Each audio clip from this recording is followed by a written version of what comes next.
It's been nearly 3 decades since the unsolved murder of 6-year-old John Benet Ramsey, a case that... His body was found the day after Christmas in her family's Boulder home.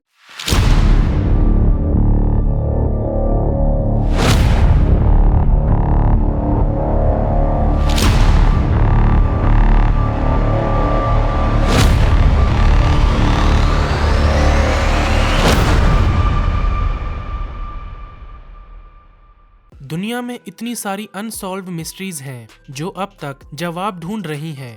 John Bennet رامزی کا قاتل کون تھا؟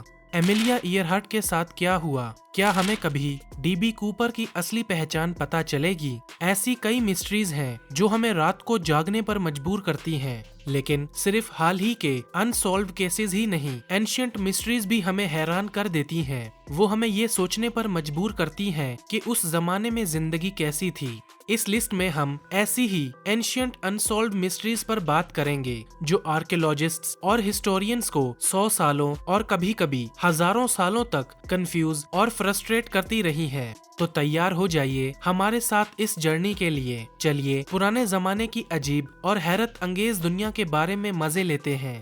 Number 1، Hellinikon pyramid. Egyptian pyramids کو ancient mysteries کے طور پر دیکھنا آسان ہے، اسپیشلی یہ سمجھنے کے لیے کہ اتنے بڑے اسٹرکچرز کیسے بنائے گئے تھے۔ لیکن صرف ایجپٹ کی اینشینٹ سوسائٹی ہی ایک سیویلائزیشن نہیں تھی جو پیرامڈز بناتی تھی۔ گریس کے ہیلینیکون پیرامڈز کو دیکھیں جو ایک پرفیکٹ نان ایجپشین ایگزامپل ہے۔ سب سے پہلے یہ ہزاروں سال پہلے بنایا گیا تھا۔ کچھ ہسٹورینز کا ماننا ہے کہ اس کا کنسٹرکشن قریب 2720 BC کے آس پاس ہوا تھا، جو سچ میں سوچنے والی بات ہے۔ اگر یہ ڈیٹ صحیح ہے تو اس کا مطلب ہے کہ یہ پیرامڈ ایجپشین پیرامڈ سے بھی زیادہ پرانا ہے۔ یہ فیکٹ آرکیولوجسٹ کو اور بھی زیادہ حیران کر دیتا ہے کہ گریس کے لوگوں نے اس زمانے کے ٹولز اور انجینئرنگ ٹیکنیکس کے ساتھ ایسا پیرامڈ کیسے بنایا ہوگا۔ اس کے علاوہ یہ بھی بالکل ان کلیئر ہے کہ ہیلینیکون پیرامڈ کو بنایا کیوں گیا تھا۔ کچھ ہسٹورینز کا کہنا ہے کہ وہاں ایک امپورٹنٹ اینشینٹ بیٹل ہوئی تھی اور یہ پیرامڈ ایک ٹیمپل کی طرح کام کرتا تھا جہاں ان شہید سولجرز کو ہانر کیا جاتا تھا۔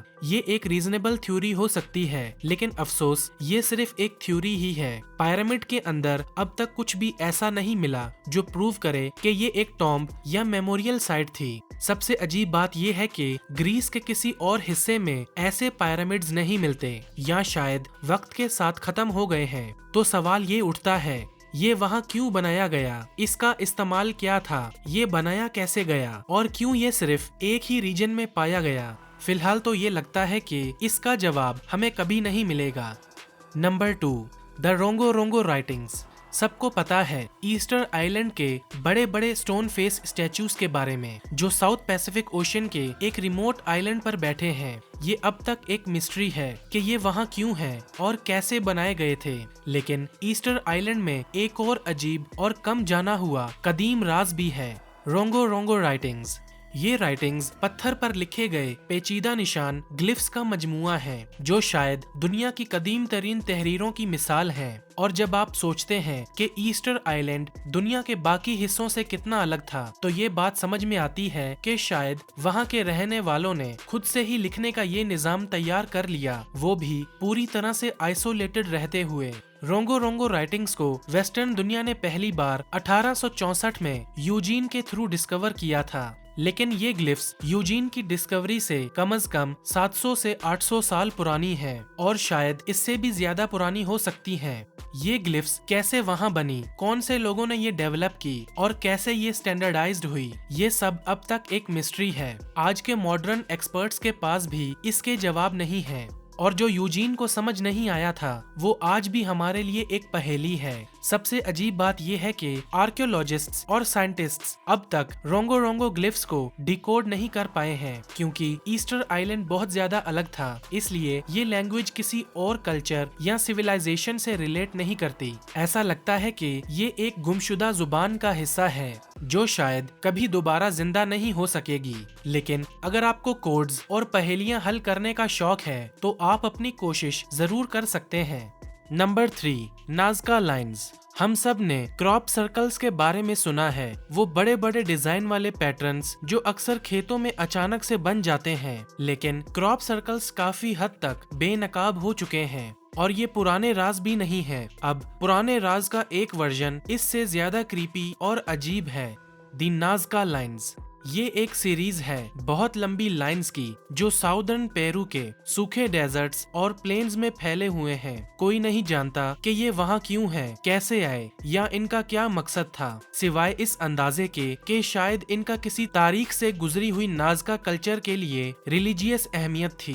اور یہ لائنز بہت پرانی ہیں۔ ہسٹورینز کا کہنا ہے کہ نازکا لائنز کو شاید 500 BC سے 500 AD کے درمیان میں بنایا گیا تھا۔ کل ملا کر 100 سے زیادہ یہ بڑے گلفس ہیں جو صرف ہوا سے آسانی سے دیکھے جا سکتے ہیں۔ یہ حیرت انگیز بات ہے کہ یہ لوگ جو زمین پر تھے اور جن کے پاس پلینز یا ٹیکنالوجی نہیں تھی، ایسے پرفیکٹ ڈیزائنز کیسے بنائے۔ اگر تفصیل میں دیکھا جائے تو یہ لائنز مختلف قسم کی شیپس بناتی ہیں، انسان، پرندے، بندر، مچھلی اور ایک جیگوار بھی۔ لیکن کیوں؟ ان کا مقصد کیا تھا؟ کچھ آرکیولوجسٹ کا ماننا ہے کہ شاید انہیں سمندر سے آنے والے سیلرز کو لینڈ کرنے کے لیے ڈائریکشن دکھانے کے لیے بنایا گیا ہوگا۔ دوسرے لوگ سوچتے ہیں کہ اس کا ایک ریلیجیس اینگل ہو سکتا ہے، اور کچھ کا ماننا ہے کہ یہ ایک پرانے وارننگ سسٹم کا حصہ تھے جو کسی ڈینجر یا موت کے بارے میں بتاتا ہو۔ جو بھی ہو، یہ سب کافی کریپی لگتا ہے۔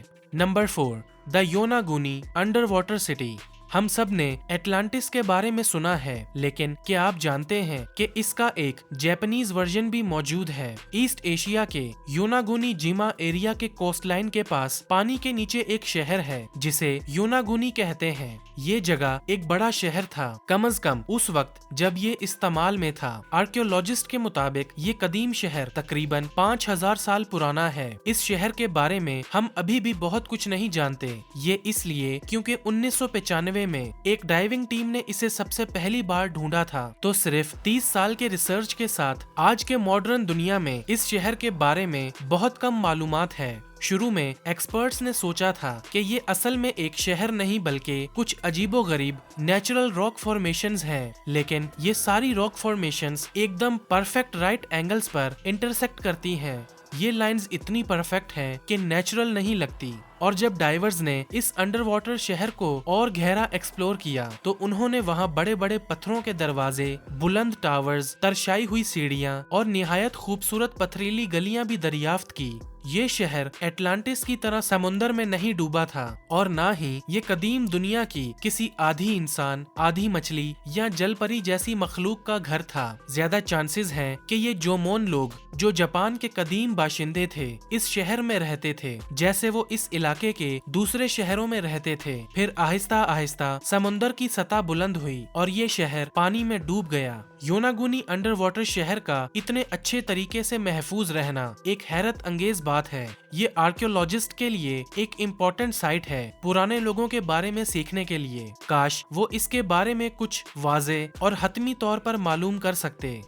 نمبر 5، باگ باڈیز۔ ناردرن یورپ کے پیٹ باگز میں ہزاروں سال پرانی ویل پرزروڈ انسانی ریمینز ملے ہیں۔ ان ریمینز کو باگ باڈیز کہا جاتا ہے۔ یہ پہلی بار 18th سینچری میں ڈسکور ہوئی تھی، مگر یہ ریمینز اس سے بھی کافی پرانے ہیں۔ ڈینمارک اور آس پاس کے علاقوں میں جو باڈیز ملی ہیں ان کا فورینسک انالیسس ماڈرن ٹیکنالوجی کے ذریعے کیا گیا ہے۔ جو ریزلٹس آئے ہیں ان سے پتا چلتا ہے کہ یہ لوگ شاید 8000 BC تک کے زمانے کے ہیں۔ ناردرن یورپ کی باگ باڈیز میں سب سے مشہور باڈی ٹولنڈ مین ہے۔ ٹولنڈ مین 1950 میں ڈینمارک کے ایک چھوٹے سے گاؤں کے 2 کسانوں نے ڈسکور کیا تھا۔ جب آرکیولوجسٹ وہاں پہنچے تو انہوں نے دیکھا کہ ٹولنڈ مین باقی پرانی باڈیز کے مقابلے میں کافی اچھی کنڈیشن میں تھا۔ آرکیولوجسٹ نے ٹولنڈ مین کا ٹائم پیریڈ پری رومن آئرن ایج کے 3rd سینچری BC کا بتایا۔ یہ اتنا ویل پرزرو تھا کہ اس کے اسٹمک کے کانٹینٹس نے بتایا کہ وہ کیسے اور کب زندہ تھا۔